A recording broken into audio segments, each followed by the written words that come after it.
பார்ப்போம். எப்படி வந்து ஒரு அக்கௌண்ட் க்ரியேட் பண்ணுறது க்ளவுடில் அப்படிங்கிறத பார்க்கலாம். ஸோ ஃபஸ்ட்டு adafruit.com போய்க்கோங்க. அதில் போய்ட்டு நீங்கள் சைன்அப் கொடுத்துக்கோங்க. சைன்அப் கொடுத்துட்டு உங்களோட டீட்டெயில்ஸ் வந்து என்ட்ரு பண்ணுங்கள். யூஸ்வலாக வந்து ஃபேஸ்புக் இதில் அக்கௌண்ட் ஓப்பன் பண்ணுற மாதிரி தான். ஸோ இதில் வந்து உங்களோட யூசர் நேம் பாஸ்வேர்டு வந்து க்ரியேட் பண்ணிக்கோங்க. ஸோ நீங்கள் க்ளவுடை யூஸ் பண்ணுறதுக்கு உங்களுக்கு வீட்டில் வந்து wifi router with internet is must. Wifi router with internet வந்து மஸ்ட்டு. ஸோ அது மூலிமா தான் நீங்கள் வந்து எங்கே இருந்தனாலும் கண்ட்ரோல் அண்ட் மானிட்டரிங் பண்ண முடியும் நம்மளோட டிவைஸை. ஸோ உங்களுக்கு Adafruit வந்து இது வந்து உங்களுக்கு வந்து ஃப்ரீயாக கொடுக்குறாங்க. ஃப்ரீ அக்கௌண்ட்டும் க்ரியேட் பண்ணிக்கலாம். ஸோ ஃபஸ்ட்டு நீங்கள் வந்து இதில் க்ரியேட் பண்ணிக்கோங்க அக்கௌண்ட்டை.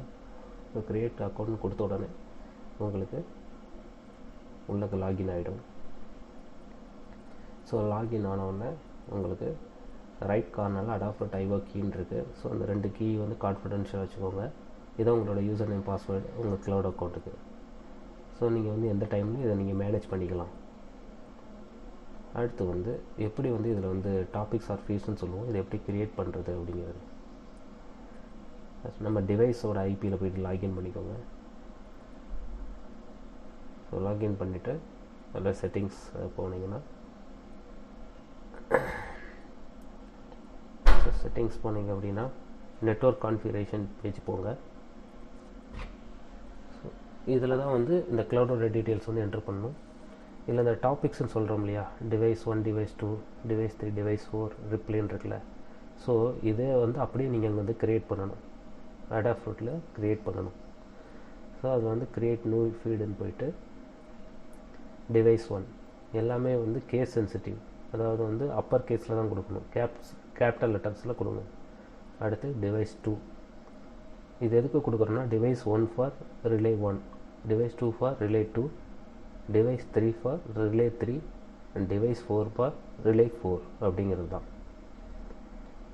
ஸோ ஃபைனலாக வந்து ரிப்ளைன்னு சொல்லிவிட்டு ஒரு ஃபீடு க்ரியேட் பண்ணுவீங்க.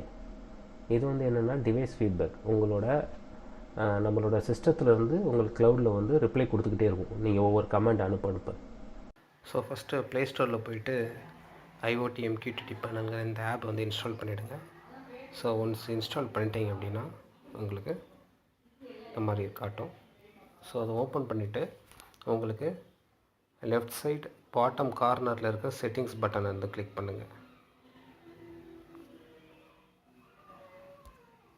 ஸோ கிளிக் பண்ண உடனே உங்களுக்கு இம்போர்ட் எக்ஸ்போர்ட் 2 ஆப்ஷன் கேட்கும். ஸோ நம்ம இப்போ வந்து நியூ ஆப் க்ரியேட் பண்ணுறதுனால உங்களுக்கு இம்போர்ட் பட்டனை கிளிக் பண்ணிவிட்டு ஆல்ரெடி நம்மகிட்ட இருந்து நீங்கள் டவுன்லோட் பண்ண ஜேசன் ஃபைல் இருக்கு இல்லையா, ஸோ நம்மகிட்ட இருந்து டவுன்லோட் பண்ண ஜேசன் ஃபைலை நீங்கள் செலக்ட் பண்ணி ஓகே கொடுத்துருங்க. ஓகே கொடுத்துட்டீங்க அப்படின்னா உங்களுக்கு ஆப் க்ரியேட் ஆகிடும். ஸோ அவ்வளோதான். இப்போ இந்த ஆப் க்ரியேட் ஆனோடனே இதில் என்னென்னா இதோட எண்டில் வைஃபை ஸ்மார்ட் ஸ்விட்ச் அப்படிங்கிற எண்டில் வந்து ஒரு 3 டாட்ஸ் வச்சு ஒரு பட்டன் இருக்கும். ஸோ அதை கிளிக் பண்ணிங்க அப்படின்னா உங்களுக்கு இந்த மாதிரி ஆப்ஷன் காட்டும். இதில் 2வது இருக்கிற எடிட் சிம்பிள் இந்த பட்டனை கிளிக் பண்ணிங்கன்னா உங்களுக்கு எடிட் கனெக்ஷன் கேட்கும். இதில் அட்வான்ஸ்ட் ஆப்ஷன் போங்க. அட்வான்ஸ் ஆப்ஷனில் போயிட்டு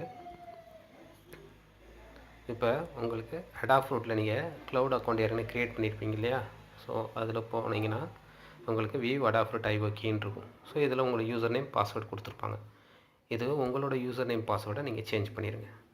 ஸோ 2 ஃபீல்டு சேஞ்ச் பண்ணணும். ஒன்று யூசர் நேம், இந்த அனதர் ஒன் இஸ் பாஸ்வேர்டு. இந்த 2ஐயும் வந்து நீங்கள் சேஞ்ச் பண்ணிவிட்டு சேவ் கொடுத்துருங்க.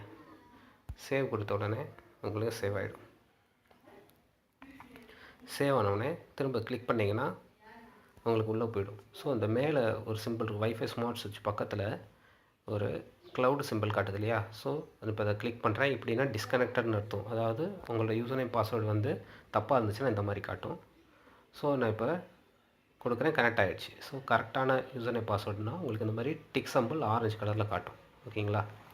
ஸோ இதில் போயிட்டு ரிலே 1, ரிலே 2, ரிலே 3 அப்படின்னு ஒவ்வொரு பட்டன்ஸ் இருக்கு இல்லையா, இதில் எல்லாத்துலேயுமே உங்களோட யூசர் நேம் மட்டும் அப்டேட் பண்ணணும். ஸோ அதே மாதிரி உங்களுக்கு இந்த ரிலே 1 அப்படிங்கிற எண்டில் வந்து ஒரு 3 டாட்ஸ் இருக்கு இல்லையா, அந்த சிம்பிளை கிளிக் பண்ணுங்கள். எடிட் திஸ் பேனல் போங்க. போனீங்க அப்படின்னா டாபிக்ஸ்ன்னு இருக்கும். ஸோ அந்த டாபிக்ஸில் யூசர் நேம் மட்டும் சேஞ்ச் பண்ணுங்கள். உங்களோட யூசர் நேம் மட்டும் சேஞ்ச் பண்ணுங்கள். சேஞ்ச் பண்ணி சேவ் கொடுத்துருங்க. உங்களுக்கு ஸோ இதே மாதிரி உங்களுக்கு எல்லா இதுலேயுமே யூசர் நேம் சேஞ்ச் பண்ணிவிடுங்க. யூசர் நேம் மட்டும் சேஞ்ச் பண்ணால் போதும். ஃபார் எக்ஸாம்பிள் டிவைஸ் ஃபீட்பேக்குன்னு இருக்குது, இதுலேயும் அதே மாதிரி போய் எடிட் பண்ணிட்டு போனீங்கன்னா யூசர் நேம் மட்டும் சேஞ்ச் பண்ணால் போதும். ஓகேங்களா? ஸோ சேஞ்ச் பண்ணிடுங்க. சேஞ்ச் பண்ணிவிட்டு நீங்கள் ஒர்க் யூஸ் பண்ண ஆரம்பிச்சிடுவாங்க ஆப்பை டேரெக்டாக நம்ம கிட்டோட கனெக்ட் பண்ணி. ஃபார் எக்ஸாம்பிள் என்னோடய ஐபி நீ பார்க்கணுன்னு நினைக்கிறேன், டிவைஸோட ஐபி. ஸோ இப்போ என்னோடய டிவைஸ் இதில் ஆன்லைனில் கனெக்ட் ஆகலை. ஸோ இதேமாதிரி வந்து நீங்கள் வந்து relay 1 relay 2 so on off எல்லாமே பண்ணிக்கலாம். உங்களுக்கு கனெக்ட் ஆகிடுச்சு டிவைஸ். ஸோ உங்களுக்கு ரிப்ளை கொடுக்குது பாருங்கள் டிவைஸ் ஃபீட்பேக்கில். ஸோ வைஃபை சிக்னல் ஸ்ட்ரென்த் கம்மியாக இருந்ததுனால உங்களுக்கு கிடைக்கல. ஸோ அவ்வளோதான். தேங்க்யூ.